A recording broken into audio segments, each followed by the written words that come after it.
As primeiras civilizações que floresceram na Europa, na África e na Ásia protagonizaram guerras de grande proporção e importância.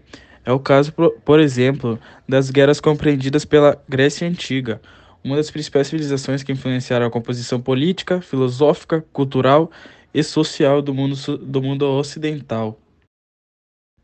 Bom, na Grécia Antiga é bom ressaltar que devemos entender um conjunto de cidades ou estados, em grego, poleis, independentes que se formaram em torno do mar Egeu, na Península Balcânica e na Anatolia por volta do século VI a.C. Esse conjunto de cidades-estados era chamado de Elade. Essas cidades-estados receberam grande influência do imaginário cultural das civilizações arcaicas que se desenvolveram antes, por volta do século IX e VIII a.C., na mesma região.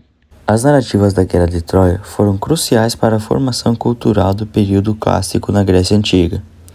Foi durante esse período que as principais cidades-estados gregas, como Tebas, Atenas e Esparta, foram fortalecidas. Essas cidades não se tornaram emblemáticas em termos de estratégia e preparação militar até meados do século IV a.C., quando foram governadas pelo Império Macedônio. A principal guerra das cidades-estados gregas foi contra o vasto Império Persa na Anatólia, que controlava grande parte do Oriente Médio e as colônias gregas. Essas guerras também foram chamadas de guerras médicas, porque os persas também eram chamados de medos. Essas guerras duraram 11 anos, de 490 anos a.C. a 479 anos a.C. O famoso cerco de Hot Springer ocorreu durante uma dessas guerras, liderada pelo rei Leônidas de Esparta. Do período arcaico sobreviveram as narrativas dos poemas épicos atribuídos a Homero, os quais contêm relatos dos heróis que participaram de uma guerra mítica. Porém importante para a formação dos guerreiros gregos. Essa guerra é a famosa e chamada de como Guerra de Troia.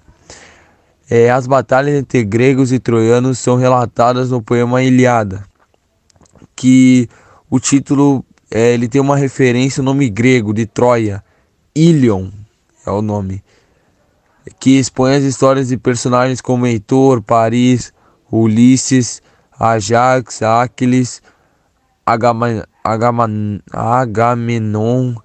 e Menelau. É um nome aí meio difícil, né?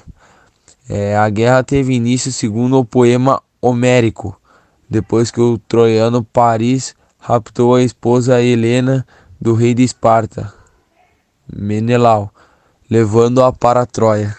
Passadas as guerras médicas, todas elas vencidas pelos gregos, o problema voltou-se para a própria rivalidade interna entre as cidades-estados. Há três cidades-estados mais poderosas, as três mais conhecidas também. Esparta, Tebas e Atenas. Elas queriam estabelecer uma hegemonia política e economia na Hélade. O conflito de interesses logo se converteu em conflito armado, na chamada Guerra do Peloposseno. É um nome aí meio difícil, né? Que foi brilhantemente narrada pelo general e historiador ateniense que participou da guerra, o Tucídides, em sua história da Guerra do Peloponeso.